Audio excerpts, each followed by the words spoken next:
এই পৃথিবীতে তারাই মালিক হতে পারে যারাই রবের গোলাম হয়ে থাকতে পারে।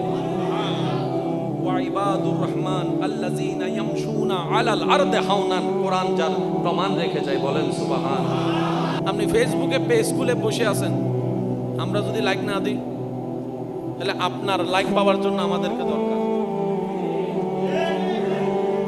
আপনার লাইক পাওয়ার জন্য আমাদের। আপনি ভিডিও একটা করে ছাড়ে দিয়েছেন, আমরা সবাই স্ট্রাইক করছি, দেখবো না তার পেজের ভিডিও। আপনি হাজার ভিডিও দিয়েও লাভ হবে না। ভিডিওর ভিউ বাড়ানোর জন্য আমাদের বলেন, আমাদের এক জায়গায় আপনি আমার ঠেকা, আরেক জায়গায় আমি আপনার ঠেকা, বক্তা শ্রোতার ঠেকা। এবার শ্রোতা সব আছে, বক্তা নাই। শ্রোতা বক্তার ঠেকা, মনে রাখবেন কেউ কারো চাইতে বড় নয় এই পৃথিবীতে। রবের বান্দা সবাই এক সমান, সুবহানাল্লাহ। আরো জোরে বলেন, রবের বান্দা সবাই এক সমান।